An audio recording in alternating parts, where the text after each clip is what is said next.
এক ভাই প্রশ্ন করেছেন, নাম তার সাদ্দাম হোসেন, নদিয়া জেলা থেকে।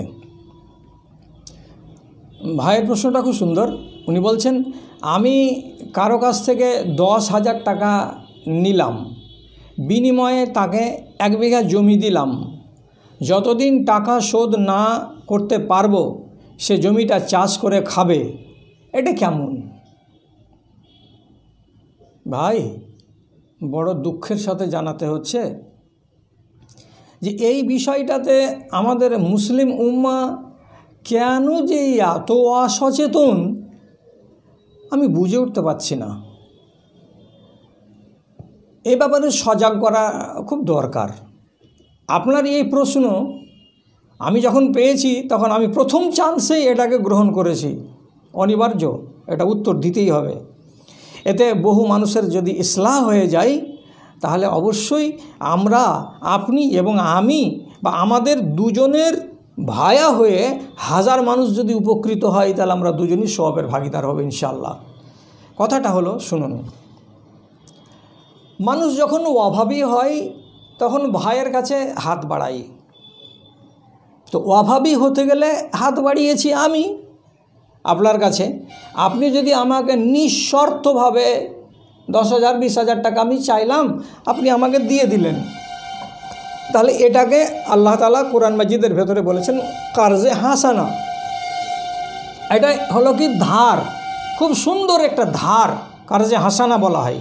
তার মানে কি, আপনি আমার দুঃখ, আমার দুর্দশা দূরীভূত করতে আমাকে এই ধার দিয়ে, করজ দিয়ে সহায়তা করলেন।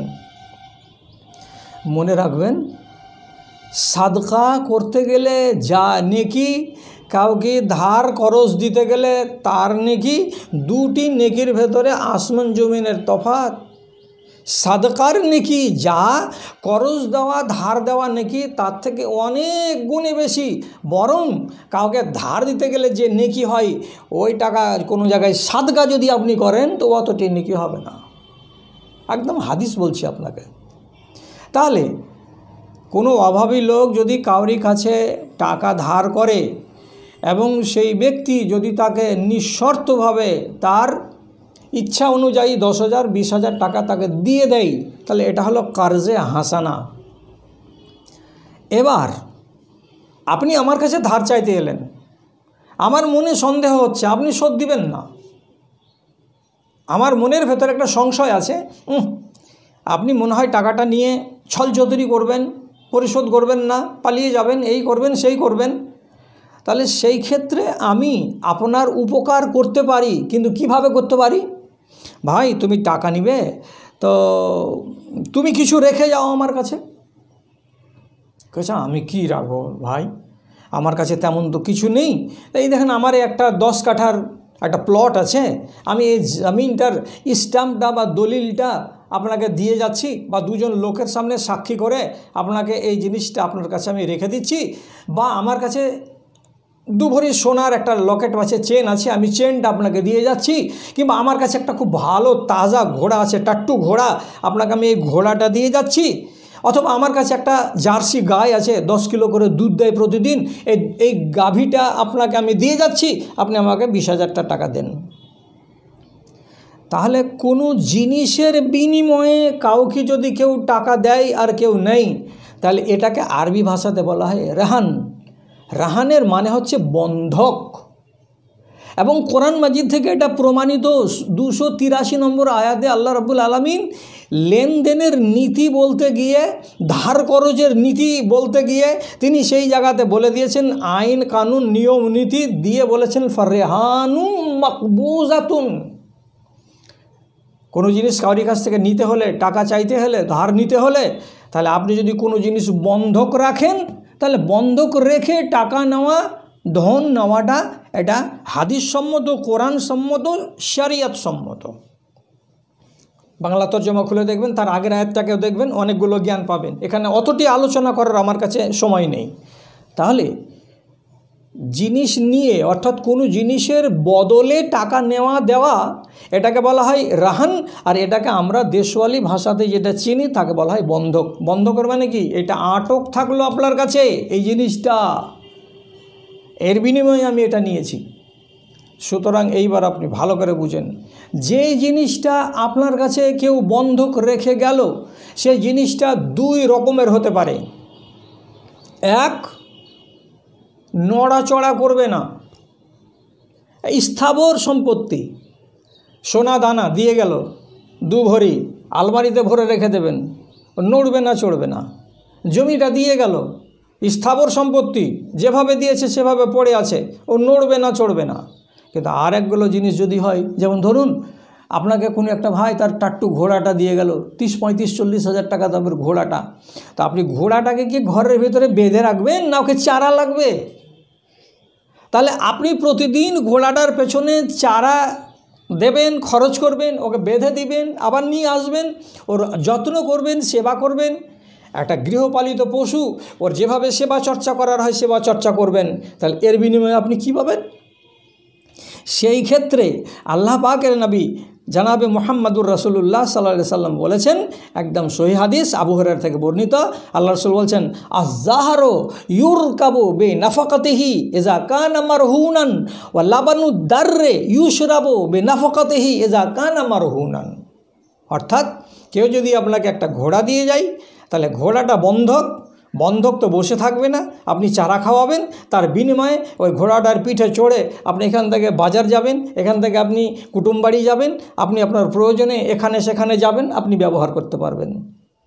1, 2 নম্বর কথা, আপনাকে যদি একটা গাভী দিয়ে যায়, তাহলে গাভীটাকে তো বসিয়ে রাখা যাবে না, আপনি ওকে চারা পানি দেবেন, ওর আদর যত্ন করবেন, যেটা দুধ বেরিয়ে আসবে সেই দুধটাকে আপনি নিজের কাজে লাগাবেন। তো সেই ক্ষেত্রে এই রকম যদি বন্ধক হয়, তাহলে আপনি ওখান থেকে লাভবান হতে পারবেন। কেন? যে আপনি ওর পেছনে খরচ করছেন, মেহনত করছেন বলে। কিন্তু যে হারের পেছনে কি খরচ করছেন আপনি? আপনার আলমারিতে ঢোকানো আছে। জমিনটার পিছনে কি আপনি খরচ করতে গেছেন? জমিন তো পড়ে আছে ময়দানে। তো সেই ক্ষেত্রে আপনার জন্য শরিয়াতের কি নিয়ম নীতি?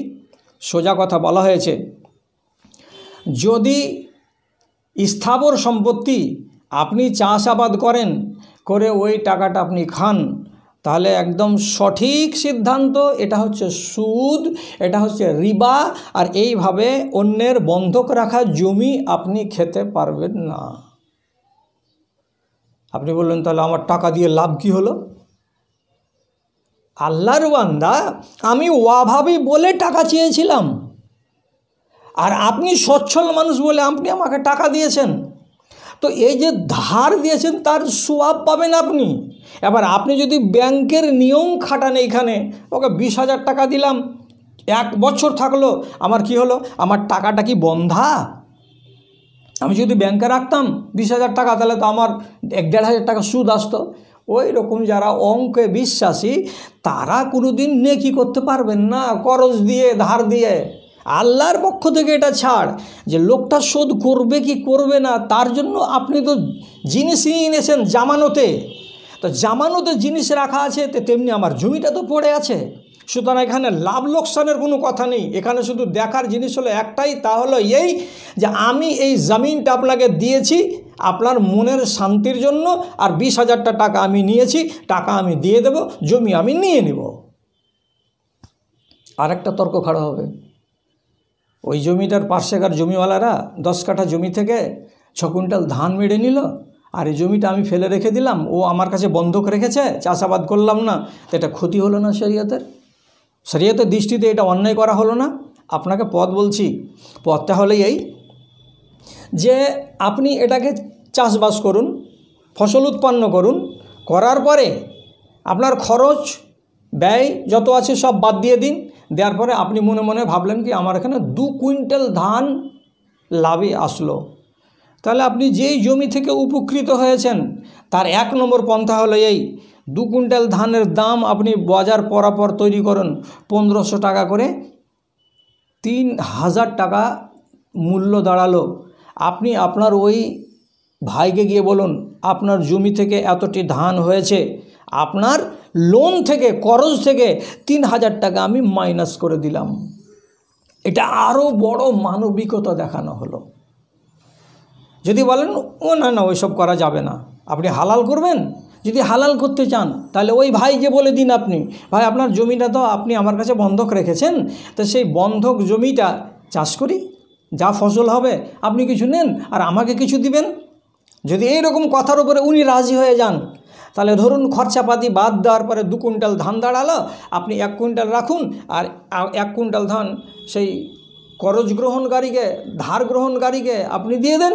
তাহলে কি হয়ে গেল, এবার দুজনের রেজামান দিতে ওই জায়গাটা থেকে আপনি লাভবান হলেন, আপনার ভাইও লাভবান হলো, এটা জায়েজ। আর যদি যে রীতি আমাদের দেশে চলছে, লাখ লাখ শেরশাবাদ সম্প্রদায়, লক্ষ লক্ষ আলে হাদিস যারা হাদিসের অনুসারী নিজেদেরকে বলে, এই রেওয়াজে এসে ফেঁসে গেছে এবং এরা সুদে ডুবে গেছে। হাজার হাজার বন্ধক জমি চুষে খাচ্ছে। যে বন্ধক যিনি রেখেছেন তিনি বঞ্চিত তাকাচ্ছেন, আর যিনি বন্ধক নিয়েছেন তিনি আনন্দে জমিটাকে চাষ করছেন আর মনে মনে বলছেন 20,000 টাকা ও যেন শোধ করতে না পারে 10 বছর, তাহলে আমার মজাই হয়। এরকম করবেন না। যদি আপনি ইমানি জিন্দেগি চান আর হালাল রুজি কামাই করতে চান, তো যেভাবে আপনাকে বন্ধক সম্বন্ধে শিখালাম সেভাবেই করবেন, ইনশাআল্লাহ আপনার রুজিতে আল্লাহ বরকত দেবেন। আল্লাহ রাব্বুল আলামিন আশা করি আপনার দ্বারাই অনেক ভাইয়ের উপকার সাধিত করবেন ইনশাআল্লাহ। আসসালামু আলাইকুম ওয়া রাহমাতুল্লাহ।